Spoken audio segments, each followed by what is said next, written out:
then what you say. Because I went to my boss. And I said, Kevin, there's nothing I want more than to leave. Nothing.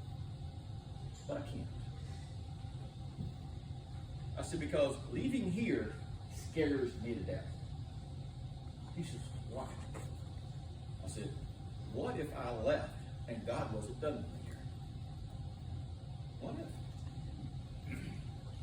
History has proven the next one is not going to be easier.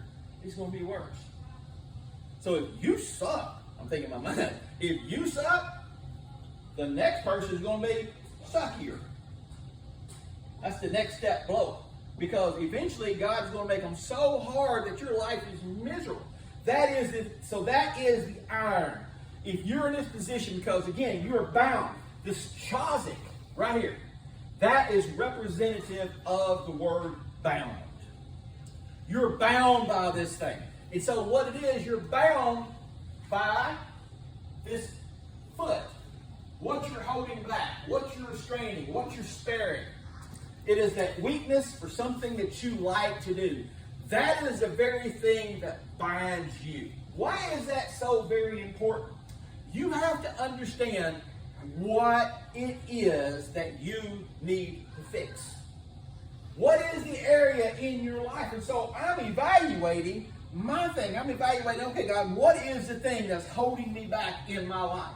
What is keeping me, Chris, from going there? What is keeping me from walking in a better understanding? Because me, again, typical money, if anything is worth doing, it's worth overdoing. Imagine overdoing God's abundant blessing in your life. Imagine doing that. Imagine living in a life where it's just overflowing in your life. To where, like that dude said, you want to steal from God? Steal from God. He ain't going to be worried about it. Because God has blessed him so much, it don't matter that you steal from him. Because guess what? It's not his. It's God's. So if you choose to steal from God, if you choose to basically make that decision, this is your choice. This is what's going to bind you up. What is it that's holding you back? Where is this one foot that you just can't drag it across this line? What is this one thing? I'll tell you one of the areas that's holding me back. Then you're going to find this is stupid. This is the biggest area that's holding me back. You know what the biggest area that holds me back is? It's not my other sins, that's the most obvious. One of my big sins that I hold back is I sit there this morning and I'm sitting there and looking and I'm breaking apart all these words. Now, Jay, I'm called to a deeper depth. Monty don't want to go there. Monty's lazy. Monty uses the excuse, well, people think I'm a nerd, and I'm sitting up here and people get mad when I break out all these words and say, well, I just don't want to do it. It don't make a difference. The point is that when I'm studying, God is trying to communicate to me. Imagine if I lived with the attitude, instead of Sunday morning waking up and saying, okay, God, feed me today. What if I fed every day of the week? I love it when we go, I think it's 6, 7, or 8, one of them. And he talked about, these are all the same Psalms that fit together. But he basically talked about, he says, I will arise in the morning. Every morning I will arise and I will give praise unto God. Every morning. I will walk in attitude. And I loved it. And in that verse it says, let the redeemed of the Lord say so. What that means is that, Eric, if we are redeemed, then by God, live it. Rejoice. Live it. If you're a Christian, live it. In all things. And in all things give glory and honor to him. What person? Eric, do you have employees that work for you that you wish would do better? Oh, yeah. I had people that work for me that I wish I would do better. You know what God told me? Then you be a better one. You be a better employee. Deal with you. That's the only one you can fix. True. I can't fix anybody else. I can't motivate anybody else. I can't even motivate me. If I can't motivate me, how can I motivate you? But however, what you can do, it says, let the redeemed of the Lord say so. In other words, let them redeemed live as if they're redeemed, and then your life will be a place, Artie, where people, you won't have to say words. You won't have to be pronouncing this. You won't have to say that. You won't have to be doing nothing. Your life will be reflective of what life could be like. Because in the end, let's be narcissistic. This is the life that we are accountable for. This is a narcissistic thought that is actually a good one. If we start living our life like our life is the life that we're accountable for, everything else will fall into place. Everything else will fall into place. When we're taking care of our life, when we've taken this foot, when we take a simple letter,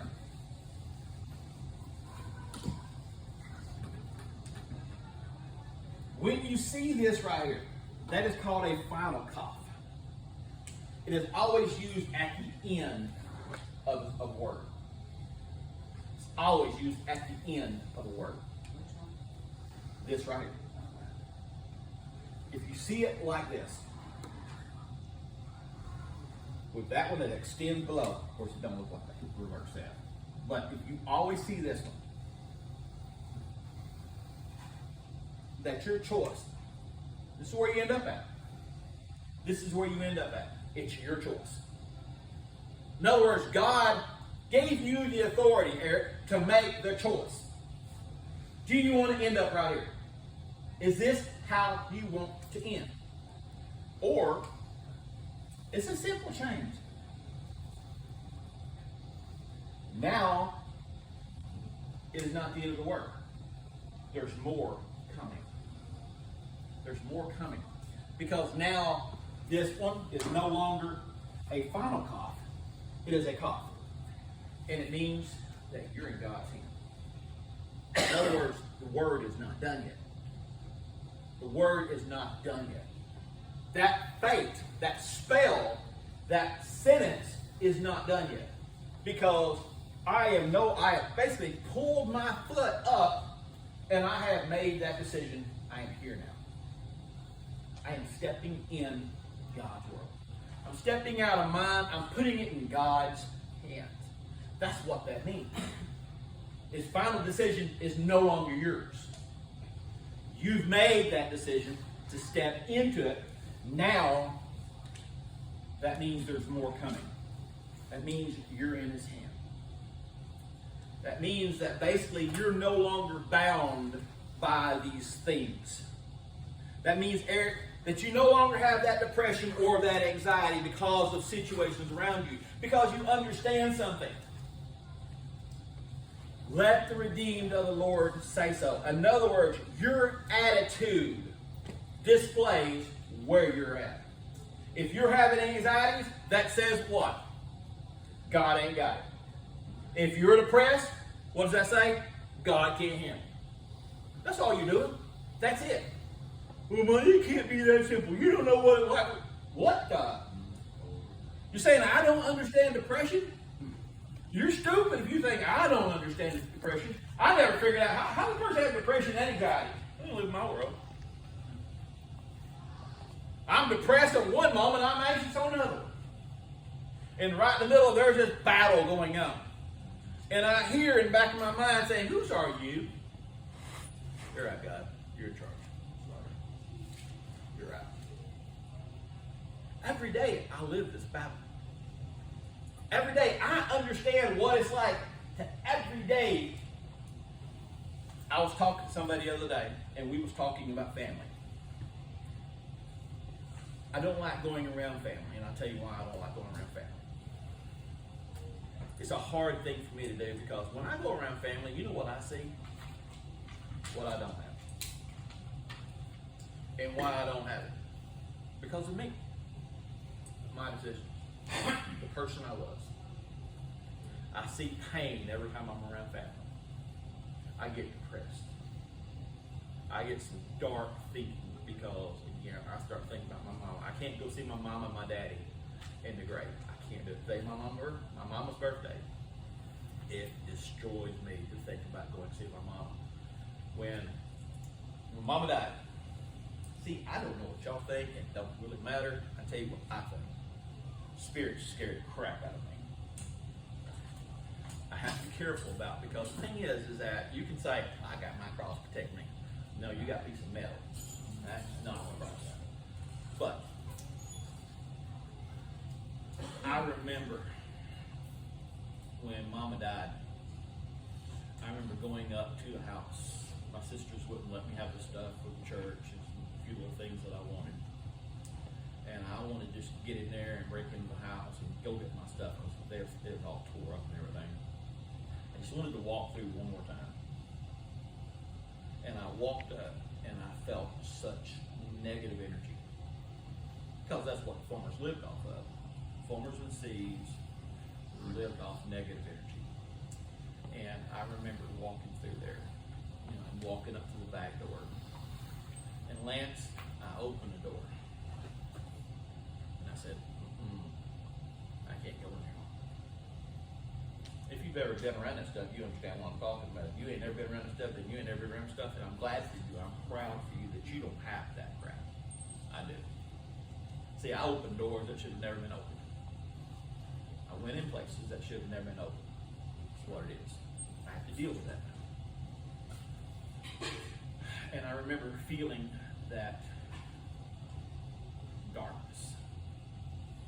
And I said, I can't go in there. Nothing is worth entering in that darkness.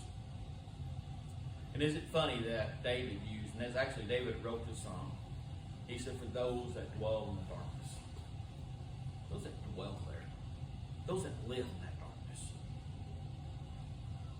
See, I can tell you that God can deliver you from addiction. I can tell you that because I live that every day. Apparently God has healed me from this, but yet the problem is that I know that with one bad decision, one moment of weakness, okay, I'll come back. Right back. One. And you know the power of no? It's that power that you can look at the face of darkness itself and say, no. But ultimately, we all say, God, take this from me. But yet we should be saying, God, give me the strength. And then we start walking in that strength. We want to bail our children out because that's what we should do. But sometimes when we bail our children out, we are called enablers. And we're doing our children no good. There's a point that our children, God told the children of Israel, He said, I told you to get rid of this crap out of your life. But you chose to not do it. Because it was that thing, that word, that something that you enjoy. It's something, what is the thing that you enjoy? That doesn't just only affect you, it affects your children and your grandchildren. God said, you want it because the children of Israel, they adjusted and they accommodated and they made excuses and they made reasons for all the things they want to spare. God says, wipe everything out. I'll let y'all deal with the semantics of what that meant. But the point is that God says, since you didn't do this thing, I will leave these things here to teach your children warfare. Your children are going to learn warfare by watching how you deal with your battles. Because guess what? Your children are going to have pretty much the same battles that you did because you passed down stupid. Until one day you decide to pass down intelligence. And then when you start wanting to pass down intelligence, start passing down guts, start passing down these meanings. In other words, you start taking accountability for your life. Now you're giving your children something to feed to. But as long as you're holding that 1 foot down here, your kids are going to hold 1 foot down there, and they're going to have the same stupid battles, if not worse. That's why you always hear parents saying they want to be better than their parents. And they end up being exactly the Because same. they didn't make the change before they decided to. They're still dragging that foot just like their parents did. That's one reason, Kyle, I miss you when you're not here. I always do miss you. I don't never tell you this enough, but I miss you. That being said, we are ultimately going to have to start looking at our lives and finding the guilty pleasures in our life. If your guilty pleasure is nothing no more than not putting up your shopping cart, if your guilty pleasure is reading a book when you know you should be studying, or at least devoting a measure of time to studying, before. He said, measure time to praying. Well, I need to go to sleep, God, and praying is boring. I talk to God in my sleep. Shut up. You're not really